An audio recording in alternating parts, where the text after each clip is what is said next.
Hi everyone. I'm going to make some cheese today. Jonathan was supposed to be helping me, but he has apparently abandoned the project. I don't usually use a cheese making kit, but my husband bought me this cheese making kit, and it's Riki's cheese making kit for mozzarella and ricotta. So I thought, well, we have it, we might as well use it. And I really already had everything that is inside of the kit, but like I said, I thought it was a really nice thought, and let's see what it has in it. It had a 44 by 36 piece of muslin, and it was encased in plastic, so it's clean. Cheese salt, 8 ounces. Non-genetically modified citric acid, that's nice. The rennet tablets I put in the freezer, but it came with 12 rennet tablets, instructions, and a thermometer. Okay, so it says to use a gallon of milk that is pasteurized or raw, that's your choice, but not ultra pasteurized. Okay, so that's what comes in the kit. And then what I'm going to do is I'm going to get everything set up, and we're going to go ahead and we're going to make some cheese. Okay, one of the things you want to make sure of is that your equipment can be glass, it can be stainless steel. What you do not want though is aluminum and cast iron, from what they've said. Okay, I've never used aluminum or cast iron in my cheese making, so I really don't know. But that's per the instructions. I always use my stainless steel pots, or sometimes I might use enamelware. But if you're using the enamelware, always make sure that it doesn't have chips in it. Okay? So it said to take a 1/4 cup of water and dissolve a 1/4 of a rennet tablet in it. Okay? So I did that. I cut the rennet tablet into 4 using my trusty knife here. And also, let me say, it says on the instructions to use non-chlorinated water. Okay, so I'm using water from my Berkey filter, and that will do for me. And then it says to take a 1/2 teaspoon of citric acid into 1 cup of cool chlorine-free water. Okay, so we're going to set the rennet aside right here, and I'm going to get 1 cup of cool non-chlorinated water from my Berkey.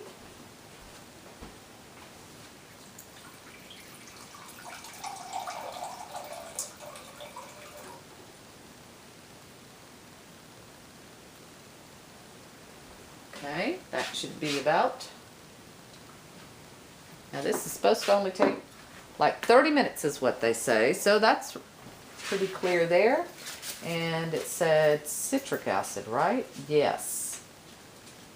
1½ teaspoons of citric acid, so that would be this one right here. Okay, so let's see, and these are fine after the fact. It says to store at room temperature, so we will be just storing these at room temperature. Your rennet says if you freeze it that it will be good for years and years and years. So, all right, so there's 1 teaspoon.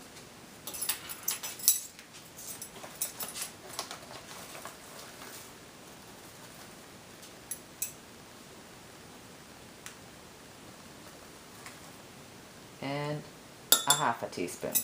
Okay, so 1½ teaspoons of salt, or excuse me, citric acid. Okay. So stir it until it's dissolved.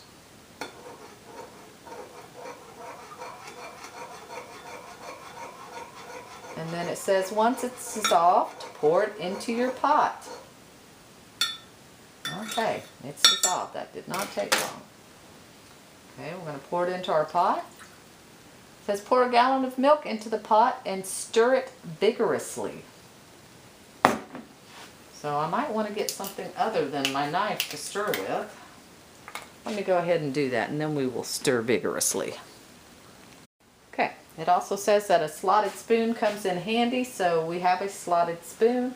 So now I'm going to pour in the milk. And with my slotted spoon, I shall stir vigorously.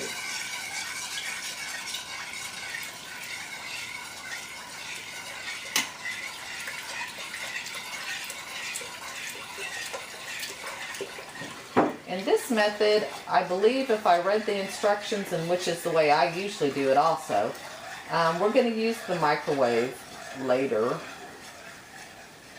So there we go. Stir vigorously. That's a gallon of milk. Make some nice cheese. There we go. Okay. Now we're going to take this and we're going to heat it to 90 degrees. It says while we are stirring it. Okay, so I'm going to move this over to the stove. Okay, so I am not using the thermometer that came with it, the little glass thermometer. There's nothing wrong with it. But for me, with my eyesight, I just have a little dial thermometer. It's so much easier for me.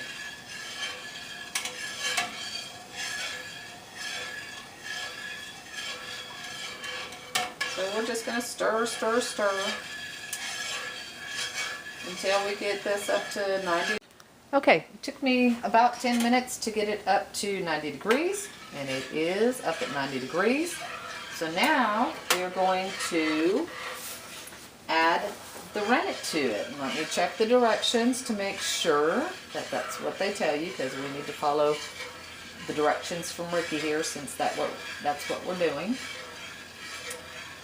Okay, heat to 90 degrees, remove the pot from the burner we did, and slowly stir in the rennet solution with an up and down motion. Okay, so let's see. I'm going to go up and down.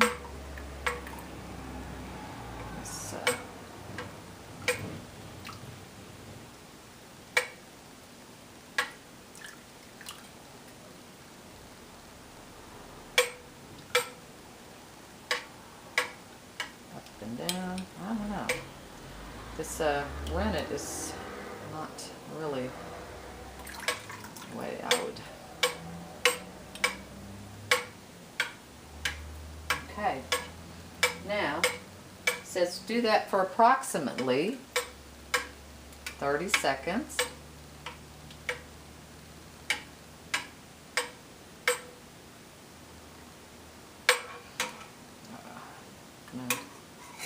Make sure we get all our rennet out here.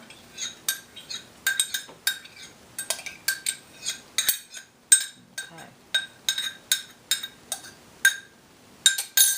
All right.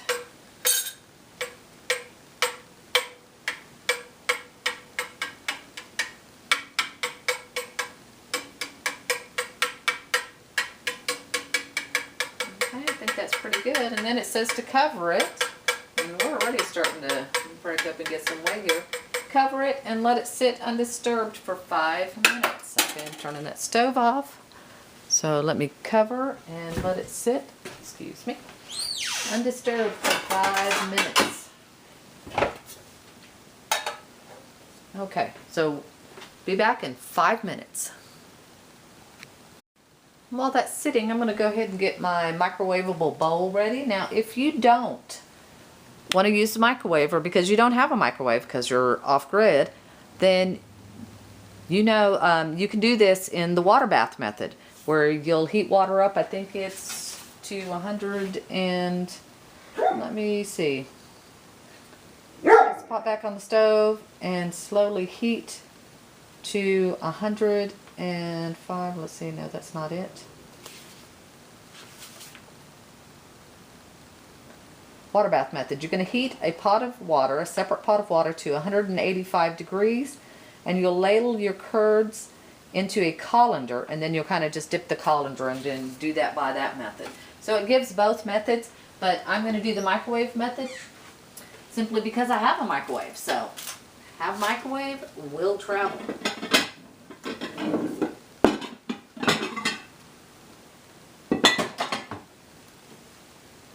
Okay.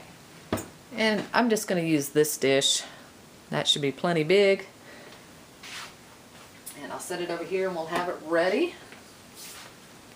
In about 3 more minutes, we'll be ready to check our curds.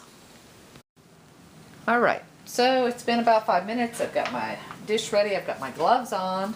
So, let's see. It says, take it off the burner and slowly, oh, hold on. Let's go back. Move the 30 seconds, cover it, let it stand for 5 minutes. Okay, we're going to check the curd.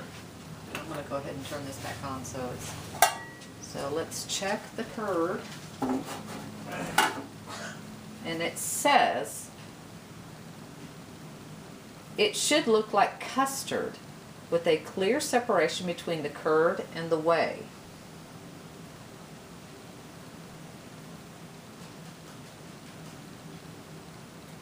Yeah, let me bring the camera in so you can see. Okay. It says if the curd is too soft or the whey is milky, let it sit for a few more minutes. If your milk did not form a curd, ours did form a curd. And I hope you can see here. Let's see, maybe I can. There, whoops, sorry. So you'll see it's still a little milky here. It is getting clear, but it's still soft, so it's looking a little better already. I'm going to let it sit for another minute or so because I really can't push it aside yet. Although, yeah, it's definitely getting there. So let's give it a few more minutes. Definitely formed a curd, but it's a little too milky for my liking still. And I really can't just take it and like push it aside like that. But see, it's getting there. So let's give it, 3-4 more minutes and we'll check back. Alright, so it's been 3 minutes, so let's check what we have here. Oh yes, that's much better. Now if you can see, let me see if I can get this to a close-up point. I want you to be able to see this.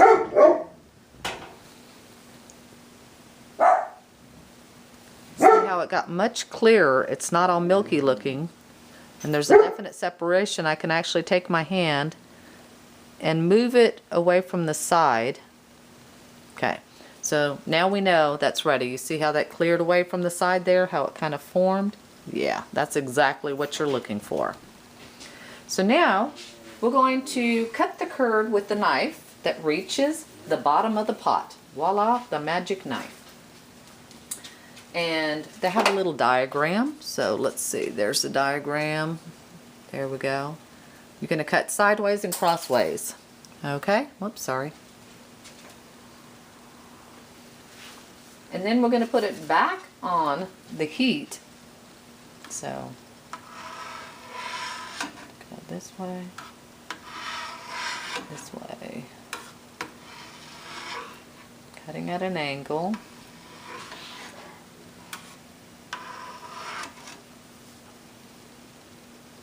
And then I'm going to cut the opposite direction.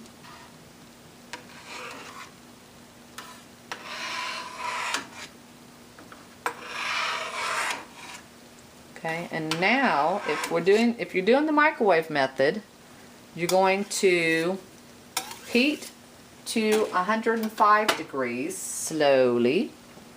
Okay, we're not going to do this quickly. I've already got the heat turned back on, so we'll just move the pot back over here.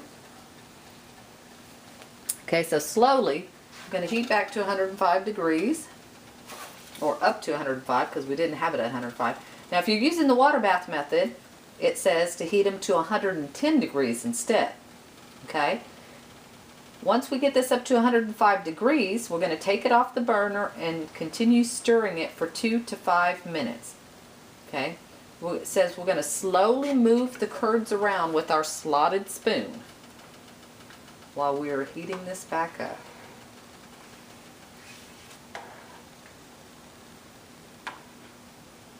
Now, I guess it'd help if I take my thermometer.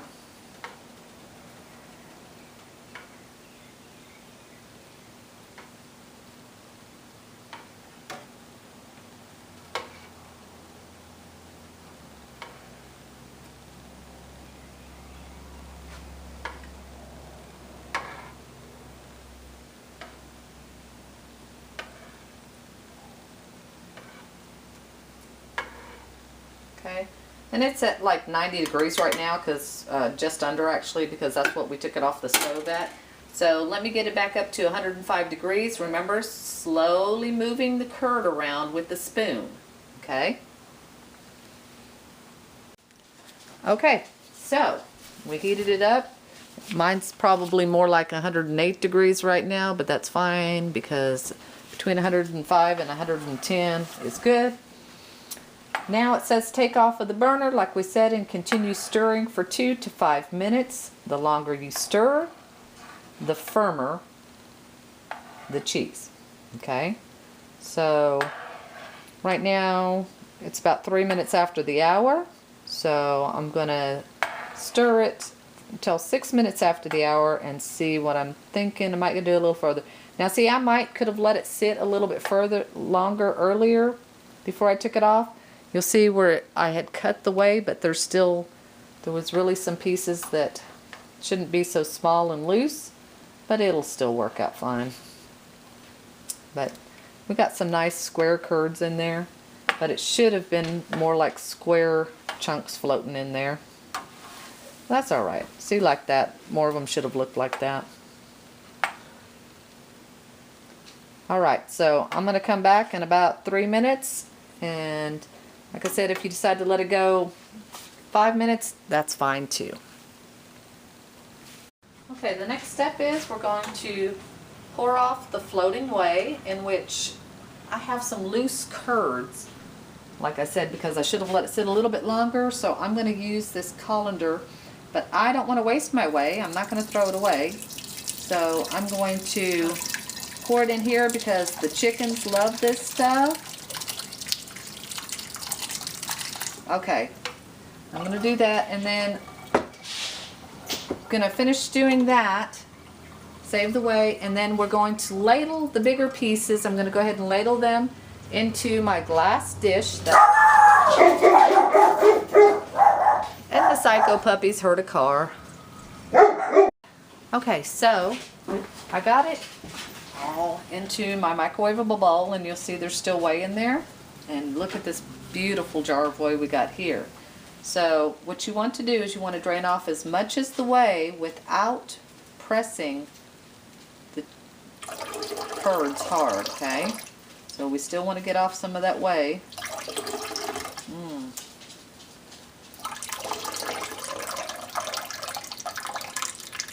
So we don't want to press that whey, whatever we do. Not yet, or not the whey, sorry. But the more that you get off, the better, because if that whey stays in there, it can make your cheese kind of bitter. Okay, so there we go. We didn't press, we just kind of held it in place. Let's see, what do the instructions tell us now? The instructions tell us it's in the microwavable bowl. Place in the bowl and microwave for 1 minute.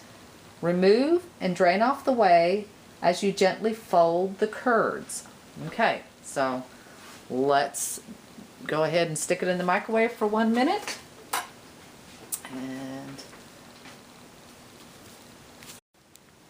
And I am going to put in a teaspoon of salt. Now I will tell you, this cheese salt is some pretty potent stuff. It doesn't seem like it, but it doesn't look like much. But it is pretty strong, so be sparing with it. I know it may seem, you know, that, wow, that's not much, but it is. So, all right, I'm going to microwave it for another 30 seconds. I'm going to test the temperature because you want it to be 135 degrees to really stretch properly, and if it's not at 135 degrees, then just keep microwaving it 30 seconds at a time until it gets to 135 degrees. Yeah. And it is not at 135 degrees, so let's microwave it again. Alright, so let's see if it's up to 135 this time. Might have to microwave it longer at one time. Come on.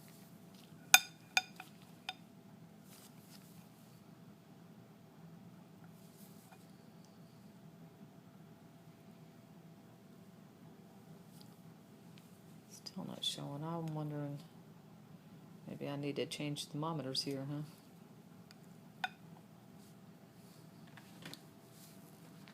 Sorry. Don't mean to be bouncing around like a drunk man here. Oh, there we go. Yeah, that's it.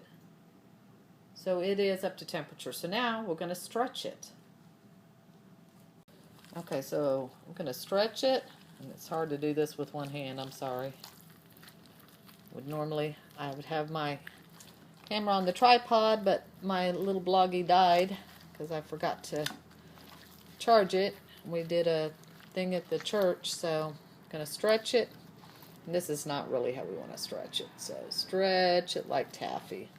There we go. Stretch it like taffy. Oops. So let me get two hands in there and kind of stretch it. Let me see, maybe I can get a good distance from here and we'll be able to see it. Okay, so stretch it like taffy. Just pull it.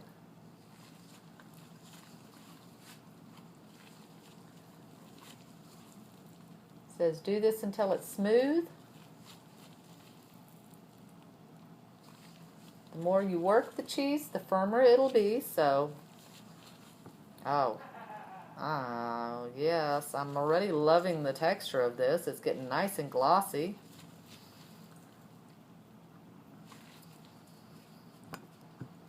There we go. And oh yeah, it's actually making a pretty nice batch of cheese here. And you know, like I said, this is the first time I've made it with pasteurized milk, so it's kind of a first for both of us on that. Oops.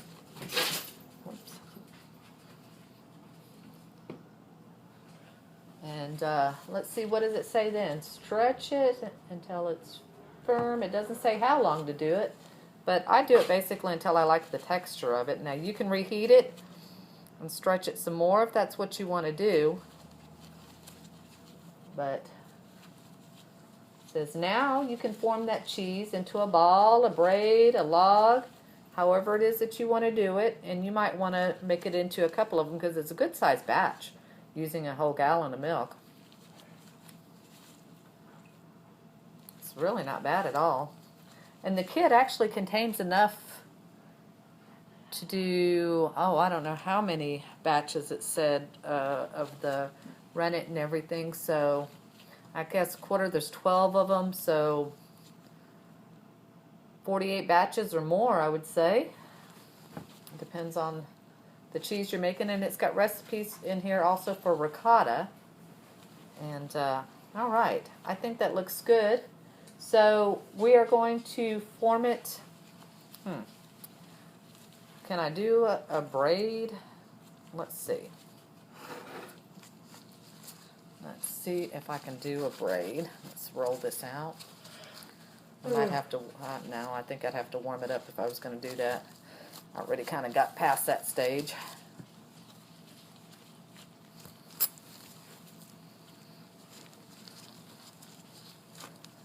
But it looks nice. It does look nice. It's got a nice texture to it. Let's taste it. Oh, let me. Oh, look at this. Jonathan now shows up when it's taste testing time. Good, Mama. Is that good? Oh, Okay. yeah. So now I just did one in a kind of funky little braid here, and the other one we'll just leave into a ball. Let's see. There we go. We'll leave it in a ball. Ooh. Look at that. It's that good, is Mommy. yeah, it is good cheese. We're going to have to make some pizza now. What about we have pizza on Friday? Oh, Okay. yeah. So, now it says, and it says that this is a very important part. I have never actually done this. But it says when you're finished, submerge it into cool water of 50 degrees. So, let's see.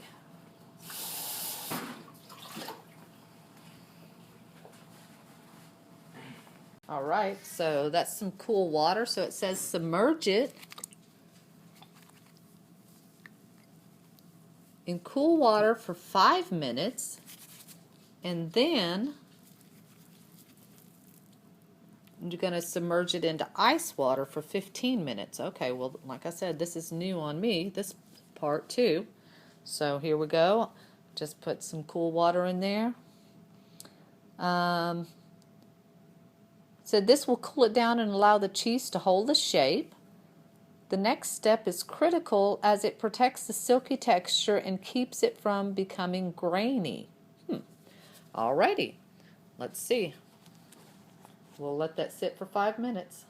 Okay, so it's been soaking for 5 minutes in the cool water, so now I'm going to add ice to it. We're going to let it soak for 15 minutes.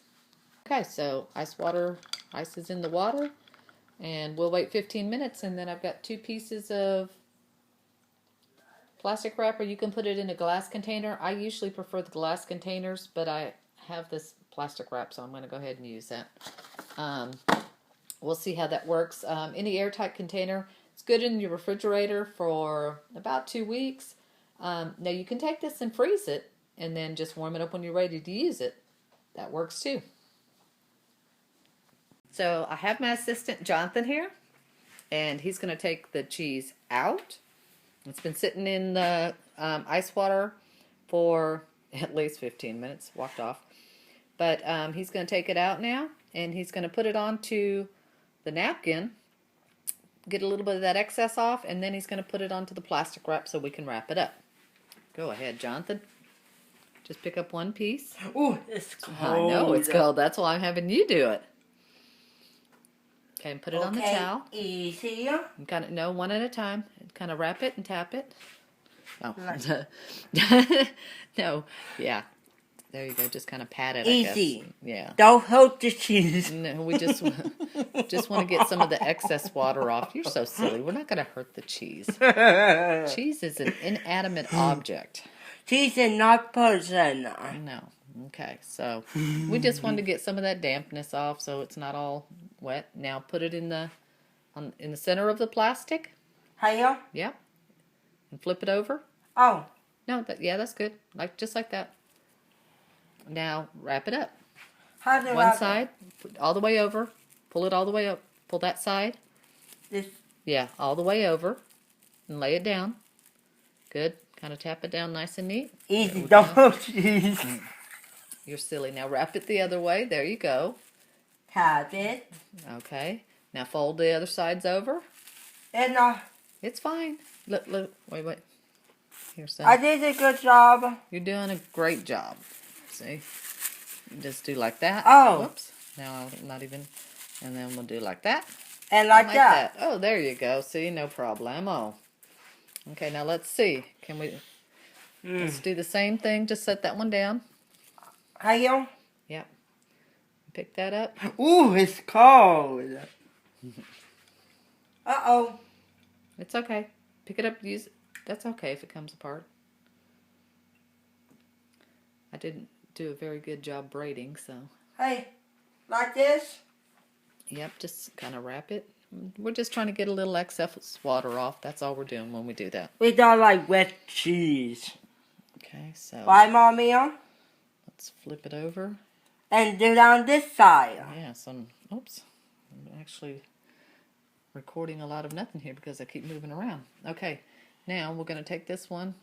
I guess we can do 3 separate pieces. Now do the same thing with that one. There you go. Hey, how's that? Very good. Not to the ball on me this time. Nope, it didn't fall apart on you this time. Oh. Okay, and that's it. So we've tasted the cheese, And it tastes how, Jonathan? Delicious. Delicious. So it's actually fast and easy to do if you're not stopping and writing instructions and trying to remember what you do. So give it a try. Making homemade cheese. It's delicious. Hey, see you on the other side. See you on the other side. That's right. And just in case somebody would ask, let's see if I can get this. 1 gallon of milk made roughly 1 pound, 2 ounces, give or take. Now it's got plastic wrap on it, but that plastic wrap doesn't weigh much. So you'd say roughly a pound is what that gallon of milk made. So pretty pleased with that.